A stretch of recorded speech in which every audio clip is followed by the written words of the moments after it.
It's night 6 of Shark Wecap, and I am currently watching Jaws with the sound off, right off camera.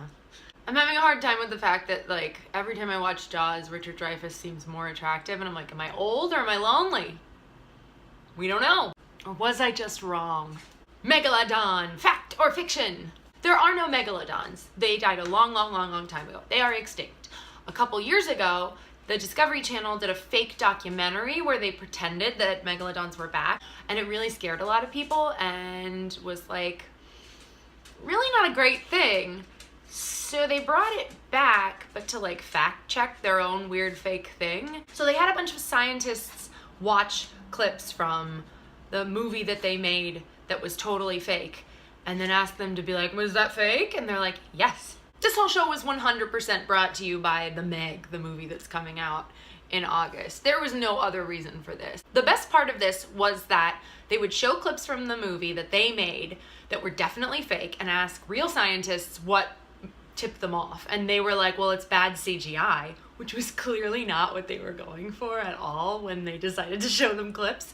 They wanted the like scientific reason it was bad, and they were like, well, it's really obvious that's bad CGI. And then the narrator had to like cover for them and be like, cinematic criticisms aside, is the science okay? Thumbs up for funny, thumbs up for the nice like Henley on Joe Romero, thumbs down for being an ad for The Meg. Second episode, Bloodline, the spawn of Jaws. This is a stupid name because Jaws is made up. They're going out trying to see if after all of the like panic after Jaws came out, if people have like chilled out about killing white sharks off of Long Island, and is their population back, and could they find adults? I try really hard to not get caught up on the fact that you can't trace the bloodline of a made-up character. So they went out to Montauk on the end of Long Island, and they're out looking for white sharks. And they wound up doing a lot of night dives. And what wound up showing up were a lot of blue sharks, which they're smaller, they're the prey of white sharks, but they're way more like pokey. Like they're way more into bumping and being like, what are you, what are you, what are you? So it got like real stressful. There were a lot of them. And then a mako showed up, which they pointed out that like makos don't bump, they just attack. So like, ooh. And this is the first time I have ever seen Paul DeGelder, who has lost 2 limbs to a shark, seem nervous in the water. Like he's usually fine, and he was not cool. In the end, sadly, they didn't find any mature great whites off Long Island. They only found juveniles, which is a little worrisome. And then so it wouldn't be a total disappointment, they went up and tagged some off Chatham, which is like well known to have them. So like cool, but I hope the sharks are okay. Stupid humans. We're not supposed to go in the water. Let them be there. Great white shark babies. This last episode was called Great White Shark Babies, and I thought it would be so cute. And then the announcer was like, Great White Shark Babies. I'm like, oh, never mind.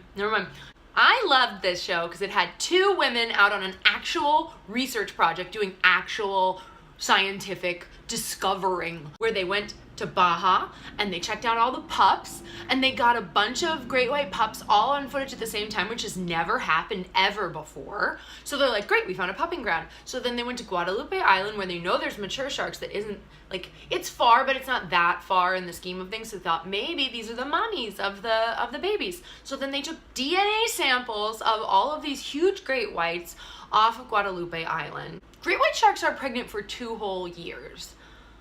Ugh. Great white females have to have skin that's like way thicker than male sharks because males bite them so much when they're having sex. Jerks. Or, I don't know, they might be into it. The announcer took an opportunity that I didn't need him to take to say great white erection. I didn't need to hear that. But they did show a great white shark with a boner. And it sticks out on the sides.